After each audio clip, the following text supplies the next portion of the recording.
Or Boise. I could have gone to Boise. In 6 minutes and counting, we'll go live. Let me just get that ready to go. So I hope someone else is joining us. I think they are. Brittany gave me a copy for the live, so bear with me.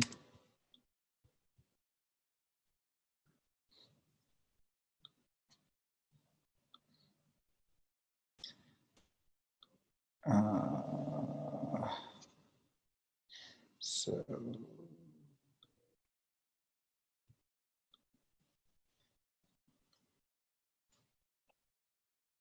you believe I prepared this time like a good That's little boy? good. That's like a normal person. A good little boy. Good little boy. Good boy. Good boy. Boy. Good Good boy. Good boy. Who's a good boy? Your hair looks lovely. I'm not so scary looking. Diana and Scott talk travel. Well, this time, future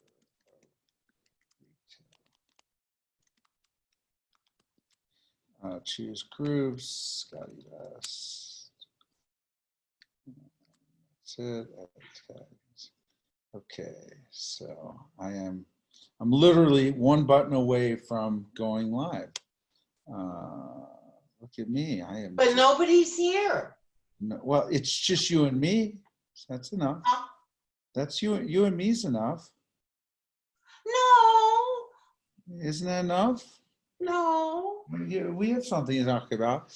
So let me see if he is joining us.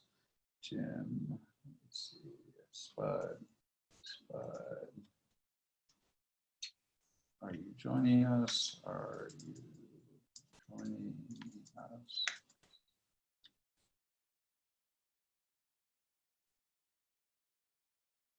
And let's see if Jim Louderback's going to join us. Louderback. And Dirk's joining us.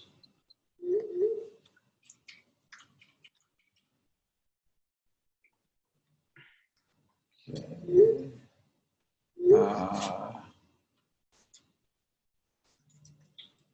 Okay. Now who else we're gonna do? I think that's it. Okay. I'm gonna go downstairs in 1 moment. We have 2 minutes and counting. 2 minutes and counting. Yeah, you do have 2 minutes.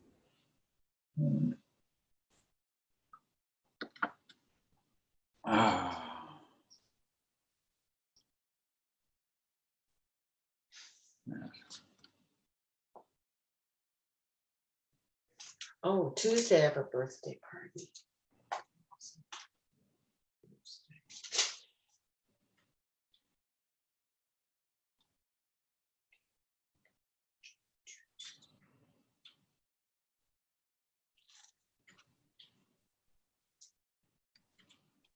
Okay, let me go downstairs. Still 2 minutes and counting though, right? No, it's less than 2 minutes now. Okay, my clock says 2 minutes. So. Yeah, 11:58. 11:58. What do you think about that? You look lovely. Thank you. Okay, we have David's in the room and Brittany. Let's go. All right. I don't see anybody in the room. Okay, so let me go live. I see Brittany, Kelly, whoever Kelly, Brittany, David. Okay. Hi, Diana. Hi, David, how are you?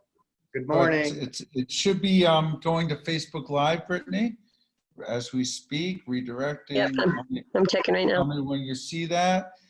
And I get going here. It should be live. So let's hope it is. So here we go. And Spud says he's going to come. Brittany, I get to turn your face off. It worked. Oh my God, look at us. Yay.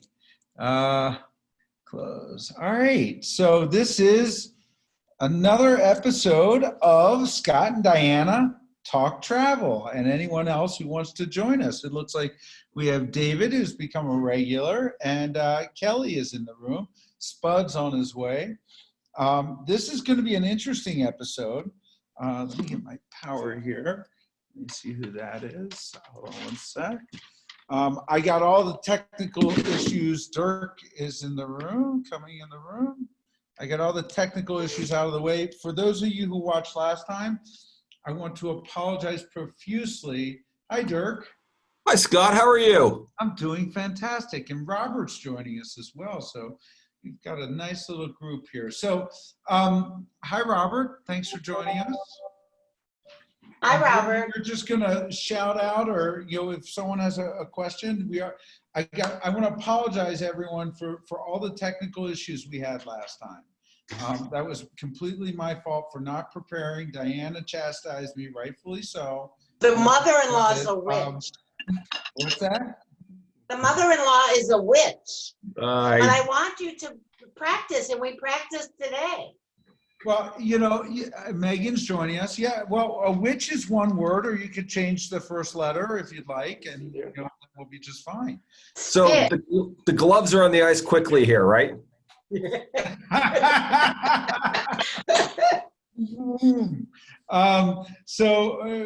Dirk, I think, was in one of the earlier episodes of Diana and Scott Talk Travel. Dirk is one of our key suppliers for SCOTTeVEST. Kelly, you're new to the group. Tell us just a little bit about you, and then we'll get right off to the subject matter at hand. Your microphone, you might be muted. We can't hear you, Kelly. And Robert, it's good to see you again. This is a new member, right? Oh, what's the name of your dog? How's that? His name's Koo. Cool. And I've got Jenny Okay, that should be better. here. So Kelly, tell us a little bit about your story. And Josh Fields is joining us. I am from Iowa. I've been a SCOTTeVEST customer since 2009 and have worn the products and used the products all over the world, Europe, Asia, here in the States, of course, and I like them. Well, thank you so much for joining us. We really appreciate it. And Josh is in the room as well. Josh, you want to introduce yourself to the group? Your microphone is off. He's on mute too. Hello there, I got to learn how to run the thing. So yeah, I'm Josh. My name's right there too. Live in Tokyo. I've been living in central Tokyo since 2013. I've been living in Japan since 2005. And I started using products when, my gosh, I think I got my first jacket was before the big earthquake. So it was 2007, 8, around there.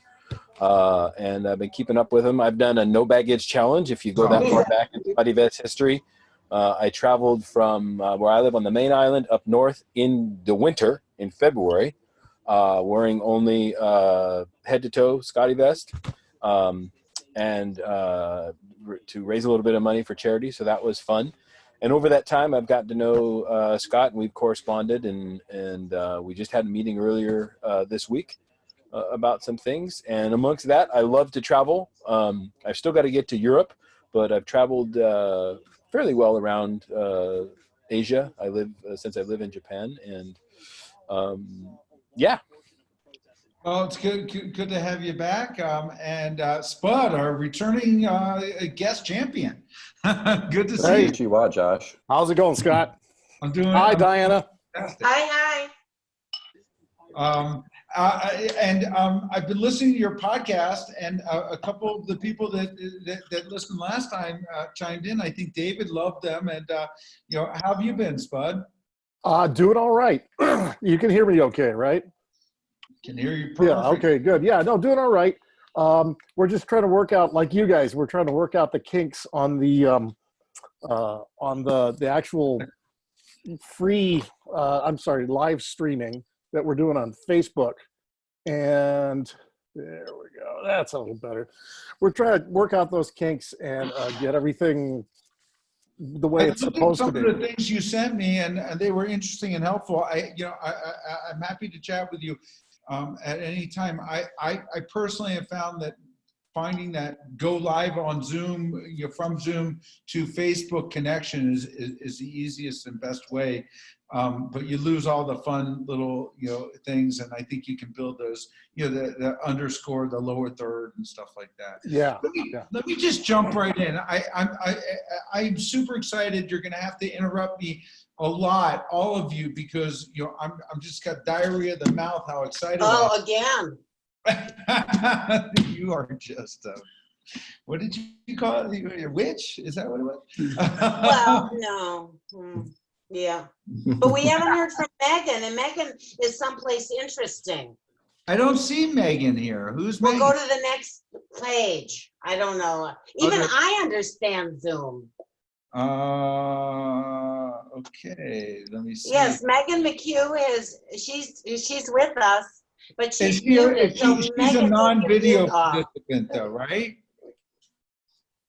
She's non-video, right, Diana? Yeah, she's video. I see her, but she's muted. Her microphone is muted. All right. Well, if you unmute your microphone and maybe you'll show up. But let me just jump right in because we have 1 hour. We're going to end promptly on time, regardless if someone's mid-sentence. I want to be respectful to everyone's time. Today's topic is really not travel related necessarily, but it is to some degree. It is the future of retail. And before we get into the topic, I want to share with you, our new retail store and my vision for it. And please interrupt me at the appropriate time that you have any questions. But playing, we can actually get some music playing now. But this is it. I'm so excited about it. It turned out better than I thought. It's the clothes look gorgeous. The way it's laid out, Laura did a great job. And there are a few little things that we're going to change here and there, but there's artwork on the screens that we have to figure out where it is, and hopefully Dirk can find a way to source everything he sees here and more. We have to fill some things here, it looks fantastic. Probably the only retail store in the world that the dressing rooms look so cool, we leave them open. And then we have this really cool little area back here, the bathroom with tons of articles that Brittany was spending hours putting up. It almost looks cool enough to be franchisable, if you will. Maybe there'll be other SCOTTeVEST stores to come. And then we have this area here where Ginny is going to finish up once she gets more pictures, a coffee bar and a back area here.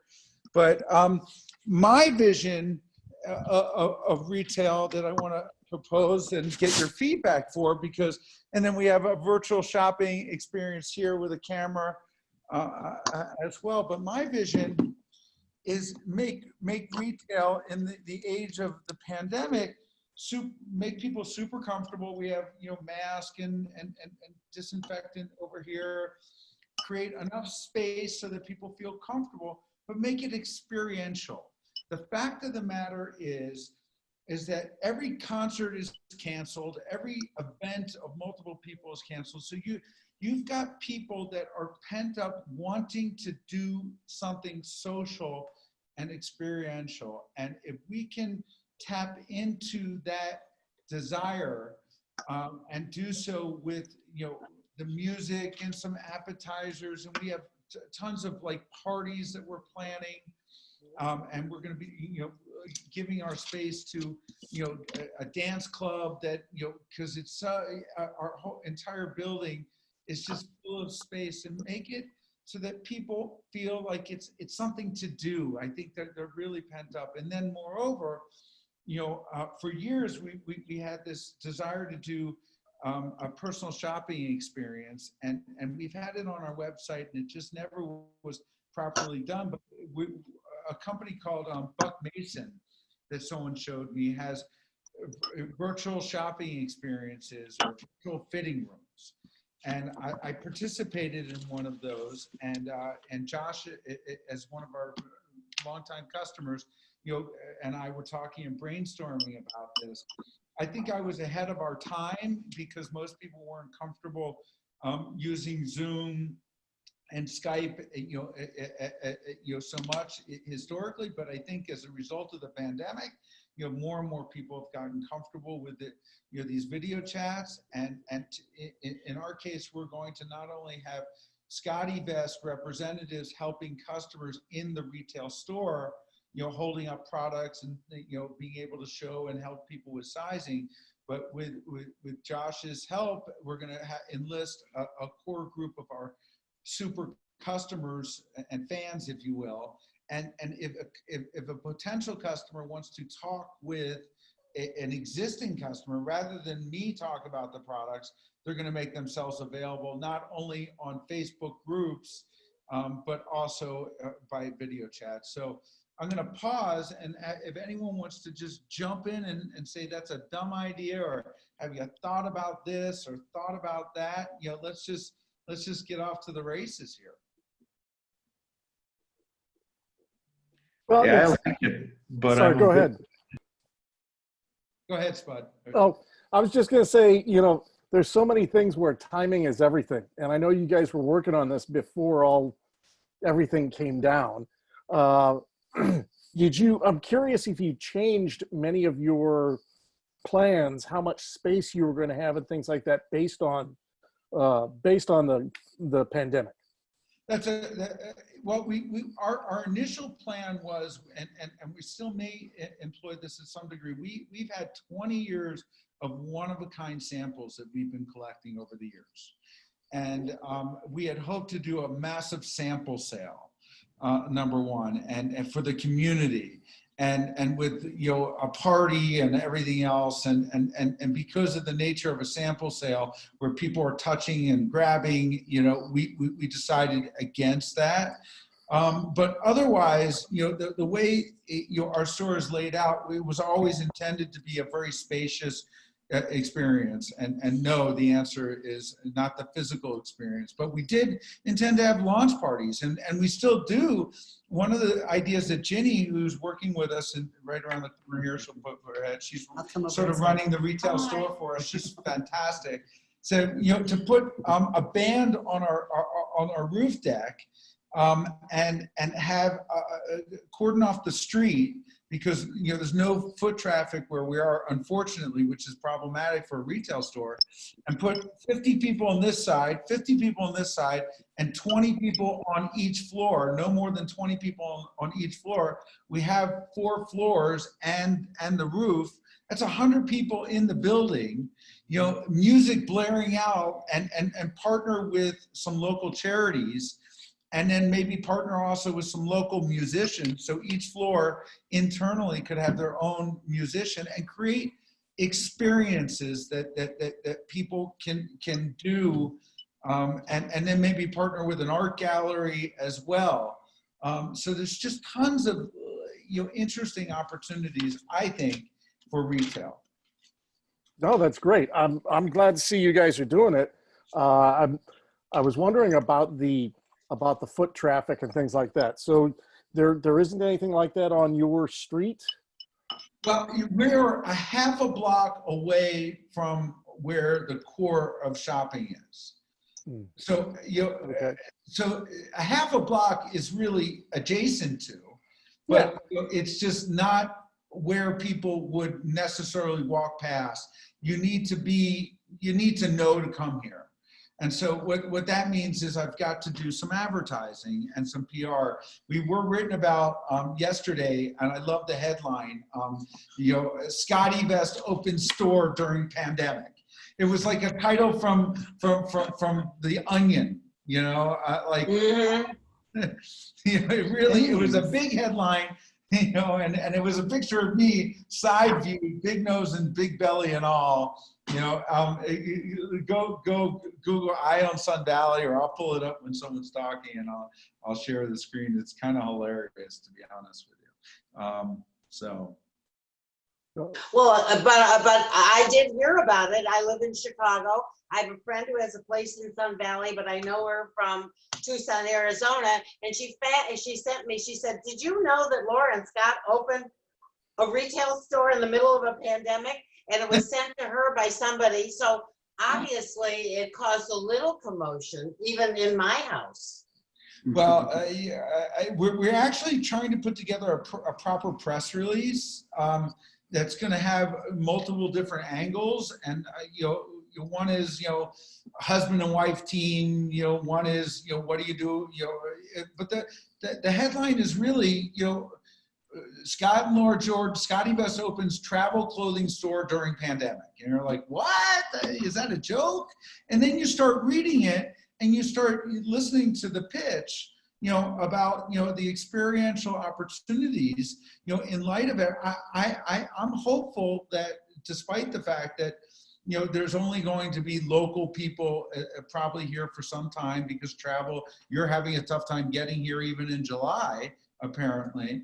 But people are people, and they're going to want to experience things. And I think they're going to want to experience things in retail stores even more now. And I don't know about you guys, but I've been walking around locally and asking all the resellers, do you require people to wear a mask? Do they wear a mask? How many people do you allow in the store? You know, what is, and it's interesting. So. Hey, Scott, I know one of the issues that they were talking about on the radio the other day here, because they're talking about opening up Macy's and Nordstrom and everything else. And the question becomes, what do you do with the big pile of clothes in the dressing room that have been tried on by somebody? And, you know, they were speculating about using UV rays. They were speculating about putting those specific clothes into quarantine for 24 hours. That's what like that. we've studied the national. It's you put them in quarantine for 24 hours. If someone buys something on, you know, you put it on a rack. And although we have a space, I have a designated space in back. Yeah, we have designated space. We want people to feel super comfortable. We have a hand sanitizer outside. We have a sign inside. You know, all those things. Now, you know, I mean, truthfully, you know, I don't know that does anything for clothing, but it makes people feel more comfortable, I think. Right. You And know, we're also selling wrap packaging. This is samples that you're trying on, and we have back stock that we're selling clean and fresh. What you're taking home is clean, fresh. So in the we've package. taken that into account as best we can, but yes. Yeah, well, that makes sense. Hey, I'm wearing mine. Thank you. Oh, you're quite welcome. I want to make sure you were always wearing it. Oh yeah, yeah. And the like I said, the PJs worked out great. I like that they have deeper pockets than the boxers. Oh, the front ones, yes. Yeah, definitely. Yeah, you know, that's a good point. And frankly, those PJs are perfect for the pandemic, or they were. You know, I must admit that. We've had 6-8 weeks of lockdown, and I thought, oh my God, the moment the lockdown was over, we're going to be like ready to you know, come out. And I have found that it feels like the lockdown's over. I mean, it kind of does. I know you, Diana, Chicago, it's not, but in Idaho where we live, restaurants are open, bars are open on Sunday, movie theaters are open in 2 weeks. Now, Diana, you can shake your head all you want, but the fact of the matter is, most of the country is opening up, and it's just ironic that it just kind of happened. Now it's opening up, but people are trying to be respectful about it, I think. Although I read a story that there's a bar in Texas that if you're wearing your mask, you get kicked out. Yeah, that's Texas. Yeah, that's Texas. You know. I mean, that's illegal. I mean, you know. Well, they should secede from the union, the whole state. Yeah. All right, I'm invited to dinner tonight, next to my next door neighbors. A restaurant is bringing the dinner in, and we are going to sit 6 feet or 10 feet apart. I told them they can come to my garden or I'll go to their garden. And Tuesday, I'm invited to a surprise birthday party, and it's going to be, we're going to be sitting far apart. Chicago is still in lockdown. No, and I appreciate that. And I want to try and stay on topic for a bit. This isn't about necessarily, the pandemic. It's about retail during the pandemic. And the point is that it's my general sense that by July, they're going to be expecting the mask to be provided and the disinfectant. But I believe that anyone who's walked into a retail store is going to feel comfortable enough to have a retail experience. And I believe that those are the same people that were going to concerts that are not going to take place. I don't think there's going to be many concerts anywhere in the country during the course of the summer. Couple of things. Go ahead, Josh. Oh, Robert, you're okay. Go ahead. I've been reading about how the Apple stores are opening, and that each customer is going to have a person with them. Like before, I used to go and browse around and do whatever, and but they're going to assign a person to each person that comes in, and there's not going to be any wandering around and stuff like that. Plus all the the sanitizers and having people, if you go over and touch a MacBook, they're going to come over and clean it after you leave, stuff like that. That's an interesting approach. I haven't seen when the Apple Store here might open, but a few things occurred to me as you were kind of talking about, what are people going to expect and things like that. I live in Tokyo, and actually I got a phone call today from one of my favorite department store here. It's 8 floors of men's department store. Nothing but for men, 8 floors. It's awesome. Might even be a way to get some product. I don't know. We might have to talk about getting some SCOTTeVEST in there, Scott. But they called me today because I had some shoes repaired and they were closed for 2.5 months. And they said, we're open today. Can you come and get your shoes? Okay, well, I'll come in next week. But a couple of things occurred to me as you were mentioning that, the expectation of, here, I mean, we're used to people wearing masks anyway, and you buy them at the convenience store or wherever. We had a little bit of a panic and a shortage for a while because the supply chain couldn't keep up with the demand, but we got that back on track.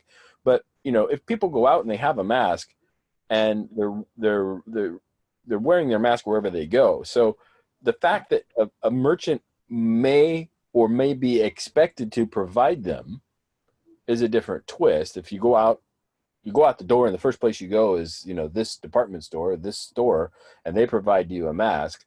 Well, then are you going to have a new mask every place you go, every stop? Well, I don't think so. But then the other thing that flashed into my marketing brain was, if you're going to do that, you're going to brand them, aren't you? We'll share that with you in a moment. I know Dirk wants to share his screen. So, that's something we're actually working on, or contemplating. But Diana is finally got her manicurist appointment, believe it or not. And she said that they actually make you go in and buy a mask for that's in my hairdresser. Dirk. $5 for my hairdresser, which is opening next week. Which is actually, they said is their cost for a mask, but they don't want you walking in with a dirty mask, and so they're actually going to require that you buy a mask for your appointment, and they said they're not making any money on it. I will pull up, and share my screen with you, what we're contemplating. But that's a very good point, and would they be offended? I mean, Diana's not offended by having to pay $5 for a mask because she's so thrilled to get her nails done. No, hair. Hair. Okay. I don't think customers walking in the store would appreciate, having to pay $5 to walk in the door. That's interesting that you bring that up that way, Scott. And I'd like to see how that plays out this example of they don't want you to come in with the dirty mask unless someone's going to touch the mask. I guess with a hairdresser being in that close of proximity, they may, and that may be the argument for it. But ordinarily, I think that's an interesting approach to not wanting someone to come in wearing a mask they already have. If Well, the masks Apple stores are, if you don't have a mask, they'll give you one, is the policy I read. if masks are here to stay, and I think they are, although I do. WHO this morning was a little bit of a surprise with their position on them. If masks are here to stay, I think we are 5 minutes away from a sustainable conversation about them. I'm already tired of walking down the street and seeing discarded masks everywhere. So having a mask that when I go shopping, I carry one in my pocket. I don't want to be burning through all the disposable ones. So if they're here to stay, the permanent masks are definitely going to become more popular very quickly. So Dirk, can everyone see my screen? Yep. What? Yeah. Yes. Yeah. Okay, so this is the first time I'm seeing this. Dirk has prepared these for us. We thought, I like this. With the pocket, I actually envisioned it slightly smaller, so it almost appears like your smile. But maybe when I saw it on a face, it might be there. We're trying to do it oddly, and there's a filter pocket in the size of the pocket. These are nice, Dirk. I appreciate the work that you've done so you can slip in a coffee filter in the to provide the filtration needed. Oddly, Dirk took a mask, and I've been wearing a variety of different types of masks, and he made the most comfortable version of a mask, I whether intended or not, because I freaking hate them. So I don't want to get too much on a tangent, although this is an interesting related point of the conversation. Hey, Scott? Yeah. And what would people pay for a mask, by the way? Because that's and that's fair to ask. I think Dirk's absolutely right about how far we are from a conversation of long-term, because we've talked about this before when we've chatted about the pandemic. I know I've talked about this with with most of my destination PR friends. What it comes down to is this virus is exactly as deadly today as it was 3 months ago. And the masks will probably stick around until somebody figures out how to make it less deadly and how to make it so that it doesn't kill people in 48 hours, so that it doesn't kill, pretty much a lot of folks it comes in contact with. Once it's less deadly, masks will fade. But we don't have any idea if that's going to be happening anytime soon. San Francisco is loosening certain things, but as of yesterday, and I'm all for it actually, as of yesterday, the city said, if you are out and about, we don't care if you're exercising, we don't care if you're running, biking, strolling, whatever. If you're going to be within 30 feet of other people, you're wearing a mask, period. 30 feet, not 6 Yeah, see, it's not the 6 feet distance. It's that if you're exercising and you're going to be passing by within 30 feet of other people, which I'm fine with, because right now, like I said, only about 1 in 20 people under the age of 30 are wearing a mask in my neighborhood. And we can go on and on about the entitlement factor of those people and how they just don't give a crap about anybody else. Because the mask isn't to protect you, it's to protect everybody else. Correct. Two things come to mind when you say that, Bud, and I'm glad you did. The first one is, and that was what I wanted to say, is a function of time. They weren't wearing masks in the 1930s or the Roaring 20s. After they did in the 1918 finished, flu. they got a hold of it and it went away. So it's a function of time. Either it's going to be a virus or some other way to get this thing under control. And the fact that we're now in the 21st century as opposed to 1918, we somehow the travel, the global mobility of people, even with the technology, people and things getting from here to there has got to get back to the, we can't sustain what we've become because of this. So I think it's going to be a function of time, number one. And number two, you mentioned the millennials and those younger folks who haven't gotten on to the mask thing. Just send them all over here and they'll learn, because it's a cultural paradigm. It truly, truly is. And then if you go someplace like Vietnam, for example, I've spent quite a bit of time there in the last 18 months. And if you're out and about there, because of the air and everybody riding all these scooters, it's wall-to-wall scooters. The scooters outnumber the cars 10-1 there. You've got to wear one for health purposes anyway. But then, like Spud mentioned, and the message that the CDC and Dr. Fauci and all these people have been putting out, it's to protect others. And here, culturally, if you've got a cough or anything like that, on goes the mask. And it's just that cultural politeness that becomes an expectation that the entitlement never take hold so long as our president, and this isn't intended to be a political conversation, but if there's half of the population or 40% that think that somehow wearing a mask is not appropriate or not manly, it's just, it's never going, it never will take hold. If we can't have good information coming down and clarity. Go ahead. Says the comment I saw on Daytona Beach on the news from a 20-something, if the president's not wearing one, I'm not wearing one. Right. Nothing further, Your Honor. Dirk, you got something. My question for you, Josh, is I spent a lot of time in Hong Kong. We have an office there, and it's, as you said, it's totally commonplace. And what I think I saw happen anecdotally was that the attitude towards masks became much freer coming out of SARS, whenever it was 10 years ago. And I wonder if we're going to see a real paradigm shift here coming out of this. Perhaps. I think it may. I think the people may become aware of that. But one of the things that needs to go, frankly, needs to go away, and you have to remember, I watch news that's internationally focused here. So what that means is that I don't have the domestic American spin on it.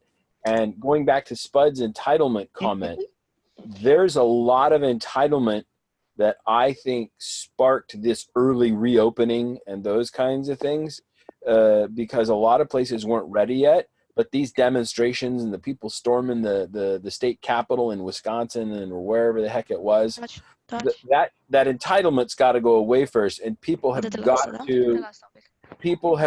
to get. Guys, I have a question. Pick him out, Scott. Pick him out. Somebody hacked in. Pick him out, Scott. I'm trying.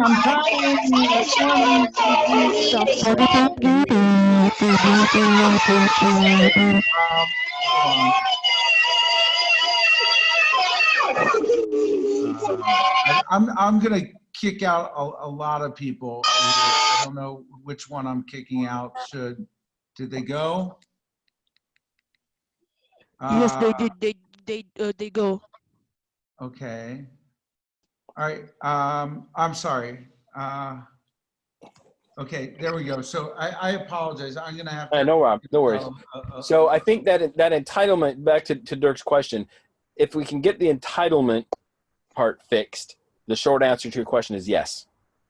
I want to make sure we don't deviate too much from, because there's a lot to talk about in terms of retail in the future. This isn't a mask discussion generally. Yeah. This is a mask in retail establishments and what's to be expected.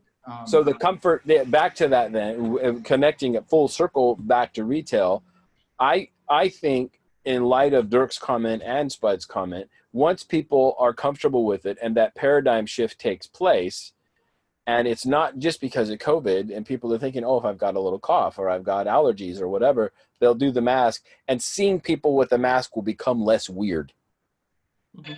Send the fucking codes, you fucking gay ass retarded beanbag bill Rick or lie. niggers. Hold on. Yeah, it's Rick or lie. Take that, I think. Show non-video participants.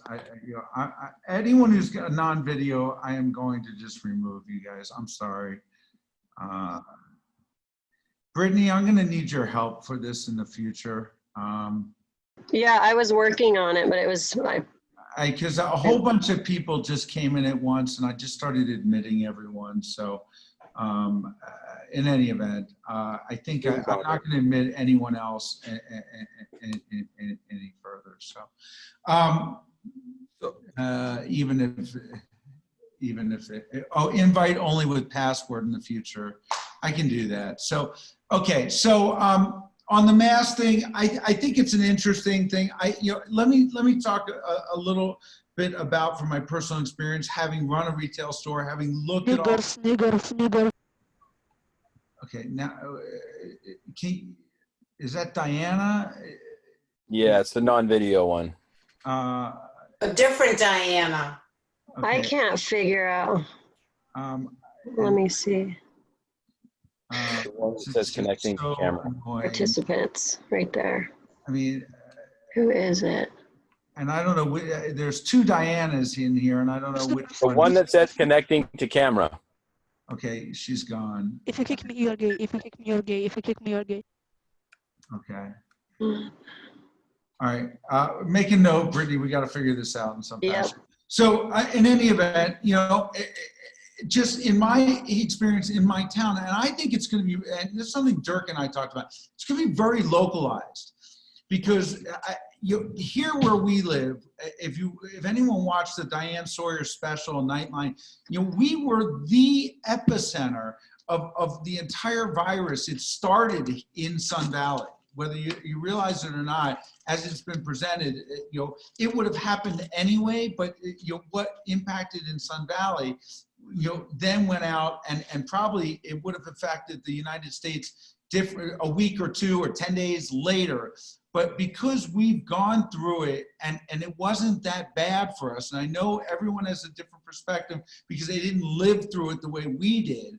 At the end of the day, we lost 5 people, which was nowhere near as many as we expected to lose, and probably 3 more people than we would have lost to the flu anyway.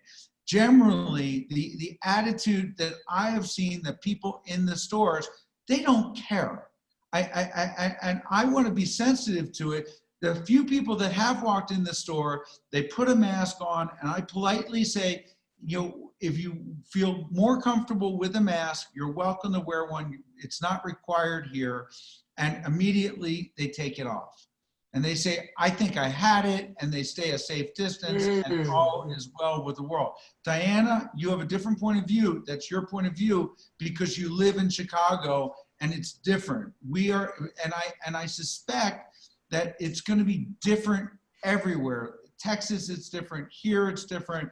And that's my sense. But I do sense that people who are courageous enough, if you use that word, to go into a retail store, you have to assume generally that they feel a little more comfortable, rightfully or wrongfully, doing so. And another point is there's this perception that somehow we're into summer and the virus goes away in the summer.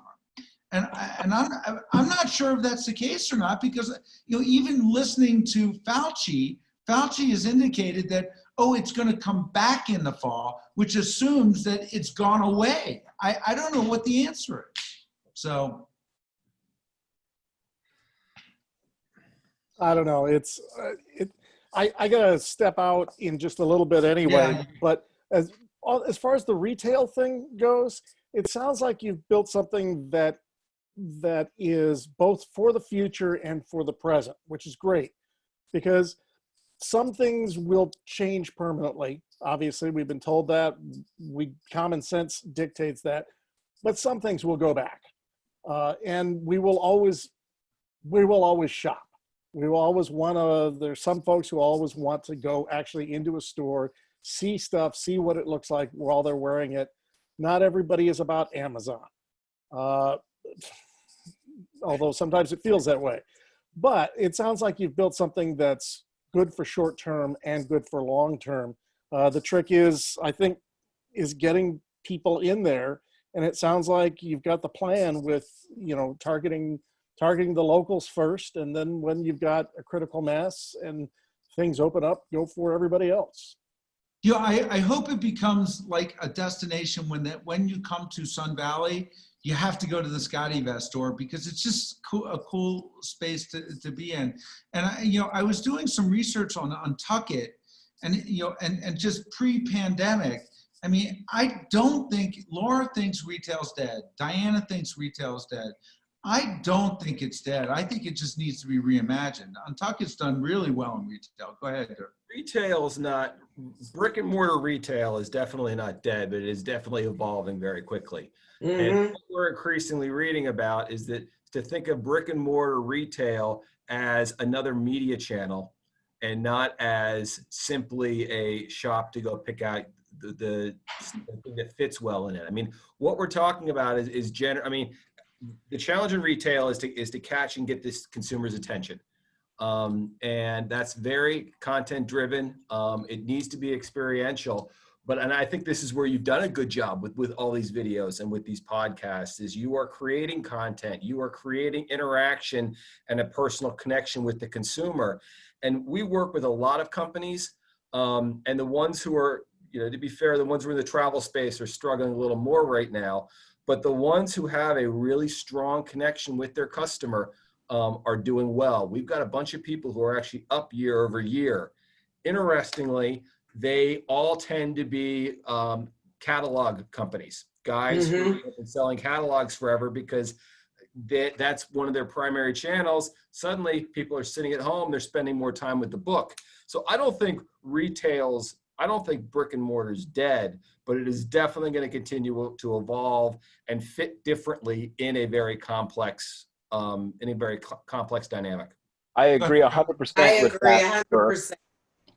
But what I think it really is the next evolution of retail, which a lot of big retailers really had to struggle to catch up with. The brick and mortar had to catch up with the click world, and the new term is click and mortar. Yeah. So a perfect example, Scott's referenced this several times in this conversation, is that experience with Buck Mason that he had. You can do the appointment with a consultant, you can make your purchase, and in their shopping cart, they have ship or curbside pickup as a choice. And that's the click and mortar aspect at its quintessential mix, I think. Walmart got into it really early with buy online and pick up at their stores. They have a pickup window at their larger stores for internet orders. They ship it with their regular shipments on their trucks. They don't pay anything extra for shipping. The customer has the convenience of picking it up. And we do that in Japan, the two largest electronics retailers here in Japan. You buy it online, you can check the inventory of the store you want to go to, you buy it, and it's ready when you get there.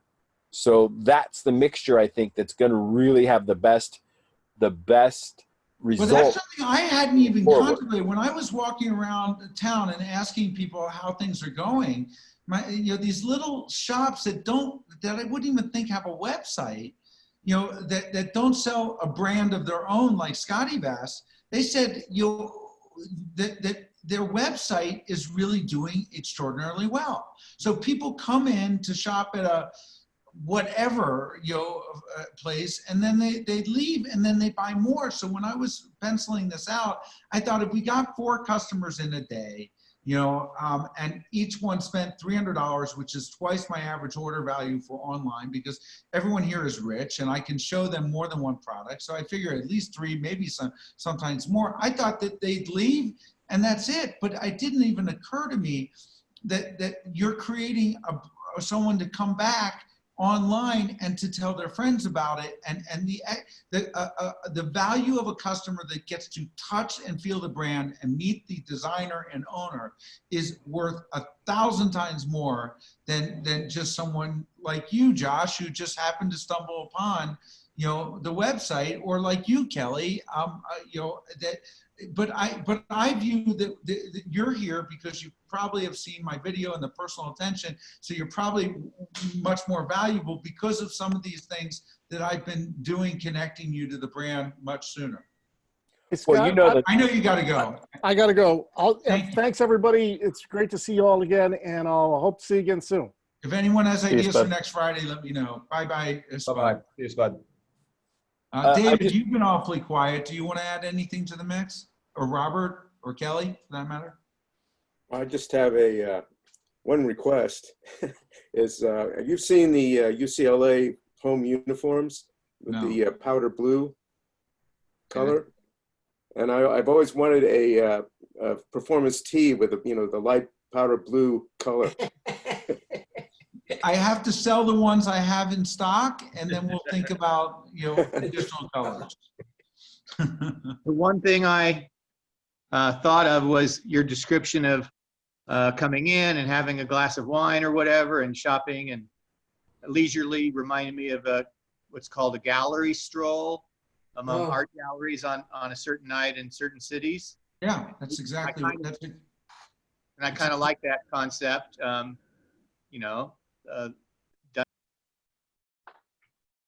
You muted yourself there, David. You're on mute. I think I can unmute you.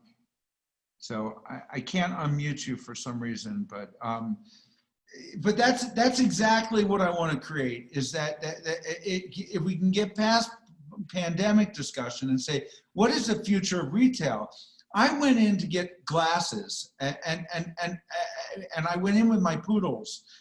And they gave them a bone, and then they talked to me, and they made me feel special, and I was willing to pay probably $200 more for a pair of glasses, as a result of this interaction and this connection with people, and probably a lot more than that, because glasses are so overpriced for what they are, and that's what I hope to create. I hope to create that environment. And I am fascinated by companies like Untuckit that are blowing up in retail. Bonobos, although I don't believe they're a successful company by any stretch of the imagination. Go ahead, Dirk. No, I'm not gonna. I was gonna say something. I'm gonna back off of it. All right. I was just going to say that the connection, that the experience certainly makes me less price sensitive, right? Yeah, This I agree with connection I know. or a physical retail connection, or both? Both, but I was speaking. There are stores that I've gone into that are specialty stores, and I like the experience there, and that makes me want to engage them even after I leave the physical space, right? Now I've been a SCOTTeVEST customer for over 10 years, and so I already kind of had that connection, and you make it a very personable experience, and that keeps me engaged. The products themselves are good enough and are functional enough that I would probably still come back, but maybe not quite as often, or maybe not actually search for things first at SCOTTeVEST that are going to meet the needs that I have. Yeah, I agree with what Kelly was just saying, and what goes with that, the one big truism of any kind of sales, if it's retail or professional or otherwise, is people buy from who they know, like, and trust. And Scott, your content engages people to feel like they get to know you, because you don't just share things about your business. You take the poodles on walks, and you go to the ski mountain, and you go to dinner, and you go out in the BMW, and you take people through the journey of the company. And I worked so many years as a lawyer, but I hated it, and talk about the story. That brings all those people in. And then, as Kelly suggested, it's once you know, like, and trust, then, oh, hey, this is interesting, and I can't really find this anymore, and I do like the products, and they work really well. And you also have a pattern of introducing new fabrics and new styles, and we need another leather jacket. I just thought I'd throw that in there. But that's how that works. And there are some So- other brands, you know, I like Coach. And so I go see them. But there's nothing about Coach that is personalized in that regard. There is now, in terms of the service. Okay. No, Or it's the service. product. Yeah. Okay. Yeah. Where I go, it is. I mean, I go in Ginza in Tokyo, so maybe my store is a little bit more high street, high end than the one you go to somewhere else. But you know, I've got a person at one of the other stores that I visit that, you know, she sends me messages and I get invitations to events and things like that. But if you have a personal sales rep, it's like buying cars. You know, if you go back and people buy a car every 5 years or 10 years from the same guy for 50 years sometimes. And that's, you've got it's that. interesting. I don't know how many of you guys were around for Scott TV, where I sat at my desk and I typed and I put the TV on or the camera on, and I got in an argument with a vendor and I broadcast it and everyone thought it was hilarious.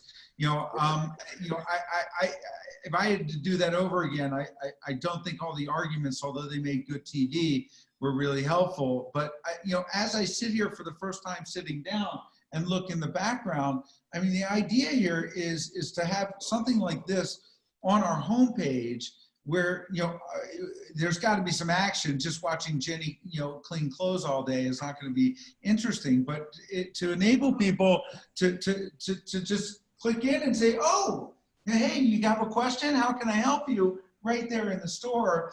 There, to me, that's kind of the future of retail. Yes, and Scott, and it just crystallized. You need to film a VR tour of the store.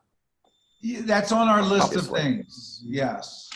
Yeah. Now, Josh, I want to speak to the know, like, and trust thing. Yeah. And that's where the service, that's where the customer support is so important. I have canceled 2 orders over the last 2 months with companies because their follow-up was absolutely horrible. One company missed a ship date, and 5 days after the ship date, I heard nothing from them about missing the ship date.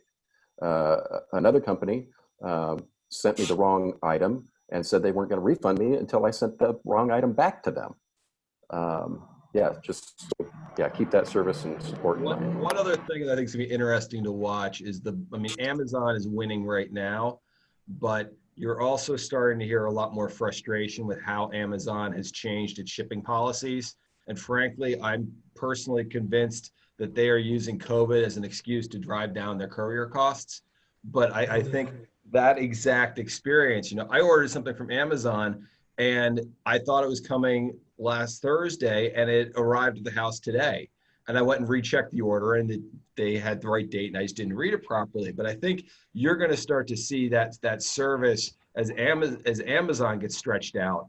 I think you're going to start to see that affect their business. So I would love to see Amazon go under. I think they've been horrible for retailers. I really do. And I think that they've taken real liberties with this COVID, because the fact of the matter is the supply chain in terms of UPS and FedEx didn't stop delivering on time.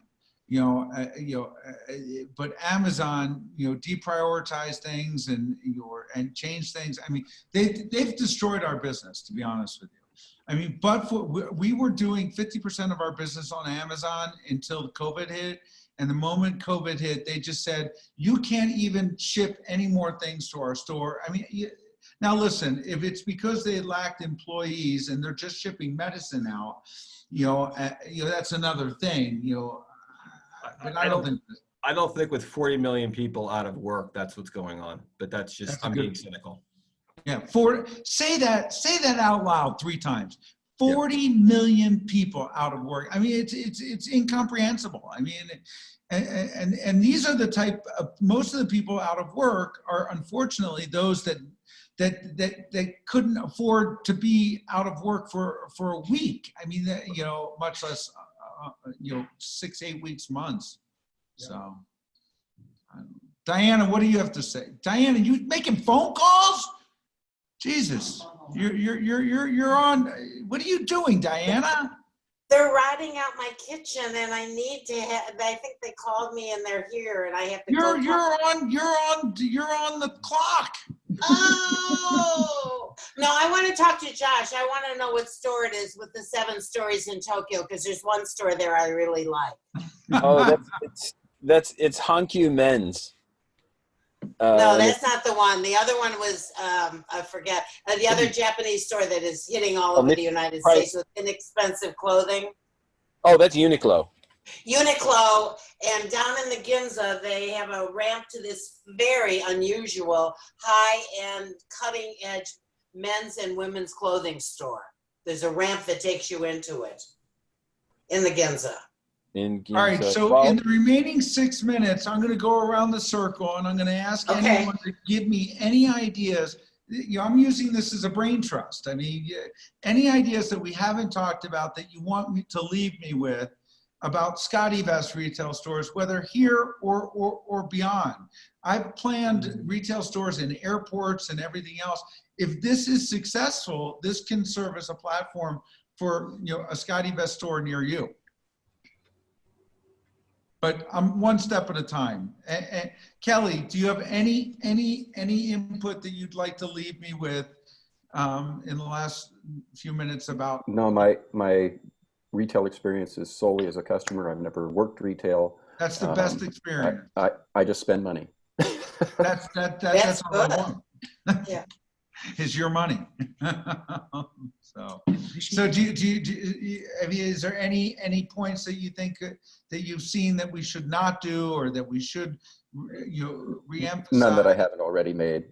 I live in small town Iowa, and we have just a completely different perspective from some of the other folks. So yeah, just make people comfortable. That's it. Robert, aside from making a blue performance shirt, which I'm not going to do anytime soon, do you have any input for me? Okay, well, I've been with your, you know, getting your stuff like a long time. In fact, I have like almost 7,000 VIP points.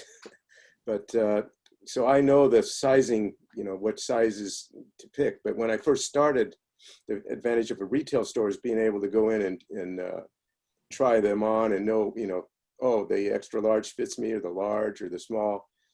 Now I don't have to guess because I've gotten so many clothes, but that's the biggest advantage of a retail store, is being able to try it on. Well, that was my virtual shopping experience that I envisioned 10 years ago, that unfortunately I recently learned no one implemented on my team that I thought was being implemented, was that if you are on the size chart, it would say click here, and if we have a virtual experience with you on Skype, you will get free shipping both ways. It's a way to get free shipping because we currently charge for shipping. And the reason why, for the most part, is people don't invest the time on our size chart to make sure they get the right size. But we feel that if we can establish a personal relationship on a Skype call or Zoom call, figure out, number one, what their shipping is, learn the customer, write some notes about the customer, you know, it would be a easier way to stomach the cost of free shipping on our part.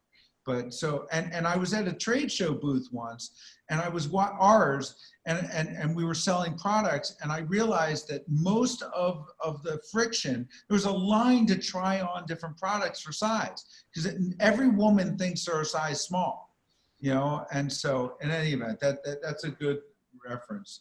Dirk, what are your final thoughts on SCOTTeVEST retail? 2 things. One, I think if you want to continue, you know, you want to make a presence on social media and especially start to crack the millennial code, I think, you know, it's going to be a content driven. I would encourage you to use the stores to continue to expand content. It can be about masks. It can be about face shields. It can be, but just to use that to continue to expand your content. And the other thing is, I would encourage you to look at the store as almost a laboratory. I mean, it's about experimenting. What works well together? What's going to resonate? You know, you've got these people walking in, you can have the very direct interaction with them. You know, what works, what doesn't. And I would really think about that as a test bed. Diana. Okay, I come from retail, but it's been 40 years and it's very different. But we were called a cutting edge boutique. And I do these expensive women's clothing. Yes, my old lady friends still like to go into the Neiman Marcus, to the, you know, the fancy boutique stores and try on clothes. And what I'm seeing now is relationships are very important. I will go to stores today as an older, younger person because I know the people in there and I know they're going to be not, you know, it's easier to buy. And I do buy online, but only if I've purchased it once and it's something I order. I like the personal touch, but I don't know if my friends do, but I'm thinking about the millennial market, those people from 20 to 35 or so. They shop online. They'll go into a high-end retail store, a Neiman Marcus, a Nordstrom's, a Bergdorf Goodman. They'll try it on and then they'll go online and buy it that way, which I think is horrible. But you did a lot of interesting things with Richard. Yes, we did. You actually, over Christmas, we had the first Christmas nights for men.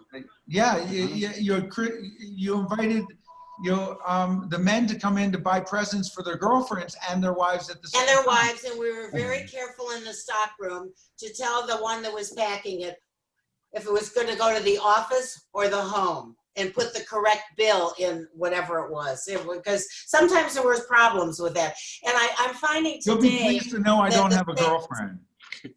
Sales help is not well trained. They couldn't care less. I don't know if it's they're not paid enough money or if they're only working on commission. I have no idea. But I'm coming to Sun Valley and I'd be happy to be in the retail store. I can sell things if you'd like. Yes. Ginny's going to give you a run for the money. I mean, The two of us, then I like competition. I'm very competitive. They don't stand a chance. We just need people to get their ass in here. I mean, well, that's hard to do, and you live. And my concern is you're going to have people from all over the country coming with different backgrounds in the coronavirus. I mean, I go everywhere with a mask. And if you said to me, and I came into the shop, well, you can take it off or you don't. I said I would keep mine on because that's why. And if you I've had one person keep theirs on. Yeah, no, we just want to make it clear that we will wear them if you want. If you're wearing one, we will wear it. But what if 5 people come in the store? Well, if and they're all different. A total of 5 people come in the store. That's a good question. I suppose you have to have a consistent. If one of them is wearing a mask, we would turn to the other 4 and say, would you mind wearing a mask? And we would give them a mask. So, David, you want to wrap up here? We're precisely 2 minutes over my deadline. So I'll just say real quick that you could be opportunistic like Amazon is doing with their couriers and drop the price. And I think that many Americans just want the lowest price. And if they think they're getting a good deal because of the virus on something they might not otherwise buy, but they want to buy it now on sale, you could feed into that desire. Anyway. Thank you, Kelly. I'm excited for your store, and I hope it goes well. Well, I appreciate it. Check in, and whoever wants to join us next Friday, I look forward to it. Josh, we're working on that program. If any ideas come to mind for a name, have a wonderful weekend, everyone. Just really fast on one final thing is mine's really quick. In the store and online, a comparison of this garment fits like this one might be really helpful. That might be a tag. That's good. So this like the Docksider shirt fits similar to this shirt, or this jacket fits similar to this one as a comparison.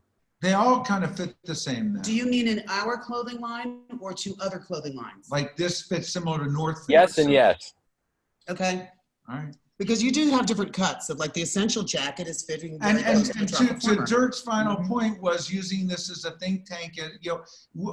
The information we get at trade shows and talking to actual physical customers finds its way onto our website and onto our products. So the information that we get, from conversations like this, but more importantly, physical people, that Jenny writes down, is going to find its way into our product line. So.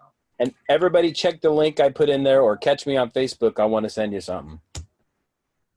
Thank you, everyone. Thanks, everyone. Take care. All right, thanks, Bye-bye. everyone. Have a good Have a weekend. great weekend. Bye-bye. Good night, John. Bye. Bye.